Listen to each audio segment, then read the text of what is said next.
Hello viewers, this is Dr. K. RAJASHEKAR from Excellence IAS. Today we are going to talk about GM mustard or genetically modified mustard.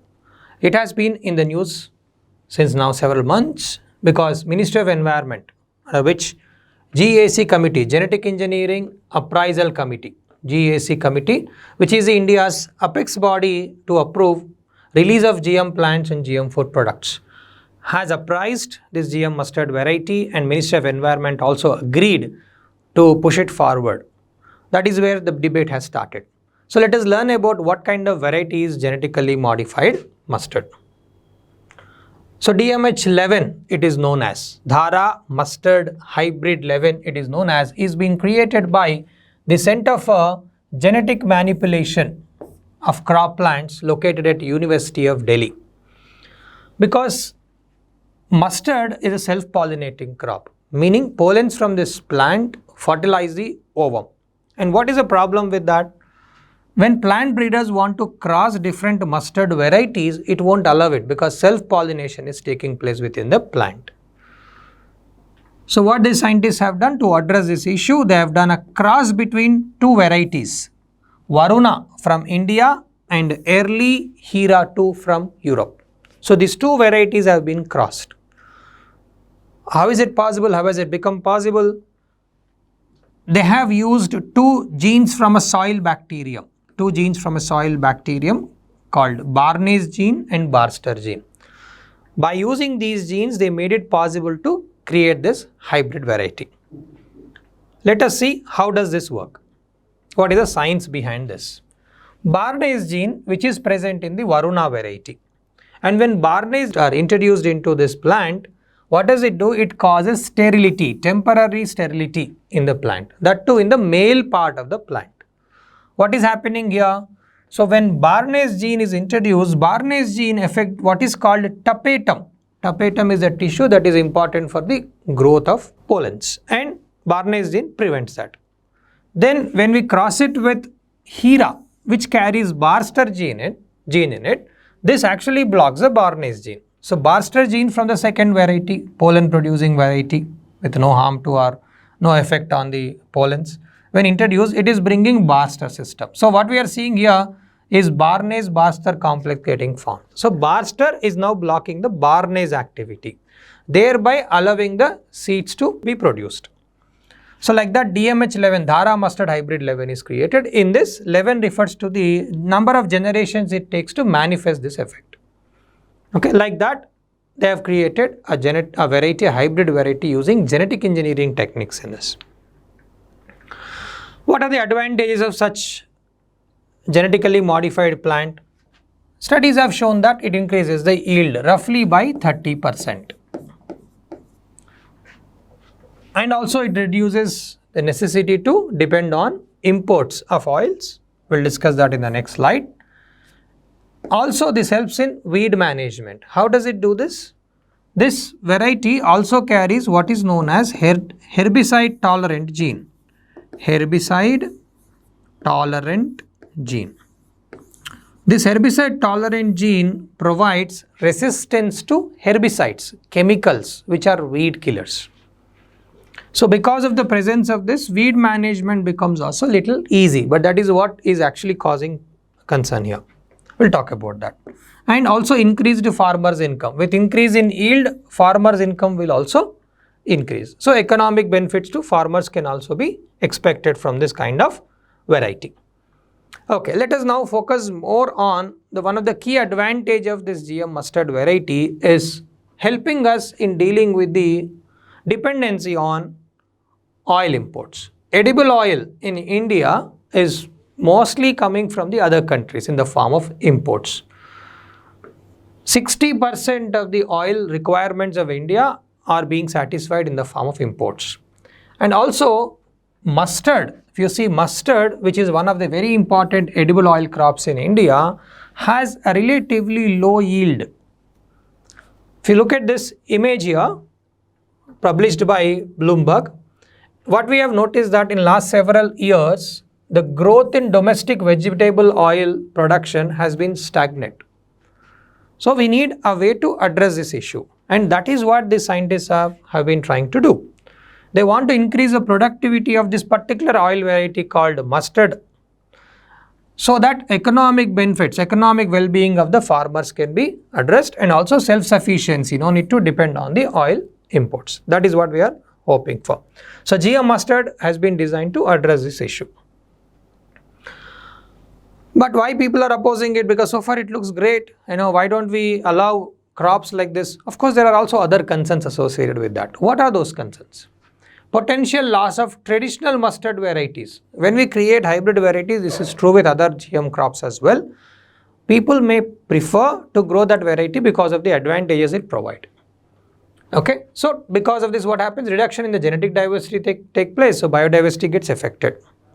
Then herbicide tolerant gene that has been used here. This herbicide tolerant genes could also lead to increased herbicide usage. In weed management, it is maybe beneficial, but in other context, it will encourage farmers to use chemicals, spray chemicals, because these herbicides would not damage this particular variety. So they can happily spray these chemicals.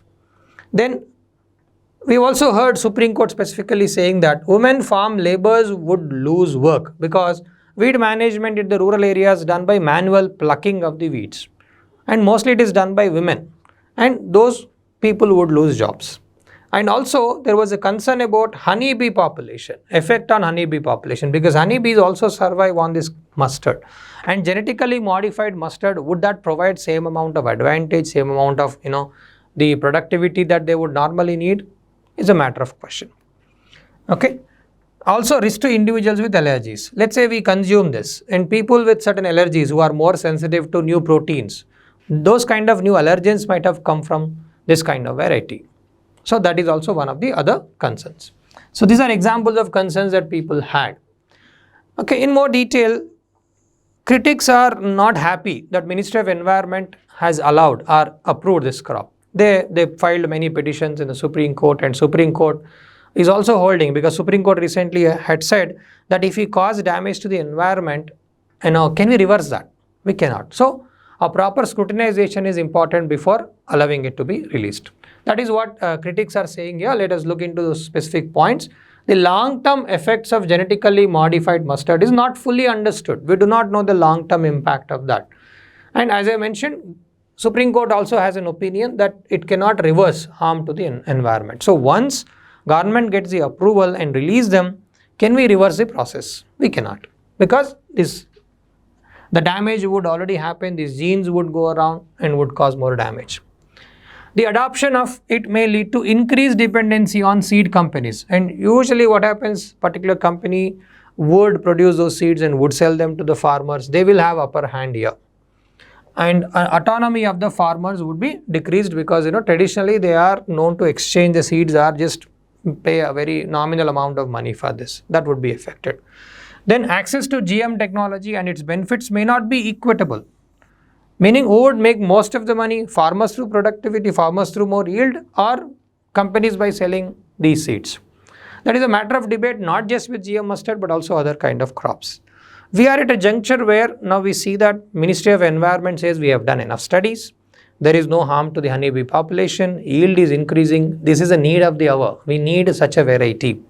Whereas opponents are saying that not enough work has been done, and of course the amount of data that has been produced by the government is not transparent, not available to the public, and government has already allowed to experimentally sow seeds of GM mustard in 8 different places under Indian Council of Agriculture, and that has not been done with the permission of the Supreme Court here, they said. So yes, there's a big debate happening. Government is trying to push it forward, and opponents are saying we need GM free country and we won't allow it, and we are not sure about the long-term impact of that. So this is where we are. We have to see, because on October 12th, Supreme Court is supposed to deliver the judgment on whether they should be allowed or not. And this is an ongoing problem in India in accepting the varieties, GM mustard varieties, or any other genetically modified varieties for that matter.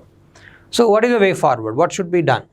The environmental release of DMH11 is definitely a new era in this field for self-reliance. There is no doubt it is going to be beneficial, and it might allow us to have a sustainable method of agriculture. However, the government should prioritize safety and allow transparency, ensure that it is safe, give the trust to public, and transparency in terms of providing data that government has figured out, inclusivity and ensuring that interest of all stakeholders, everybody, farmers, not only the companies, farmers and everybody who's involved in this get benefited in the process. Okay, farmers, consumers, and the environment is also not affected. So this is very important.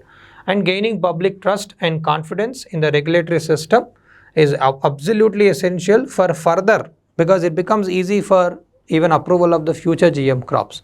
So government has to figure this out and gain the trust of the public and ensure that they know exactly what kind of problems that we have. Of course, there will be a limitation because we don't know down the line in 10 years, 15 years, how the scenario will be, what kind of impacts, but at least the studies that are conducted now have to be thoroughly done. Hopefully, government will be able to do that and convince the Supreme Court as well as the public of India and would allow this kind of release of genetically modified varieties. In UPSC prelims that we have seen, there were questions on facts about GM mustard. Who created GM mustard? What kind of varieties that they've asked about? So self-pollinating variety, right? So we are making it cross-pollinatable by using what kind of system? Barney system, Basa system. So questions can be asked on which of the following system has been used, or they may mention Barney's Basta that is often in the news is related to what kind of technology?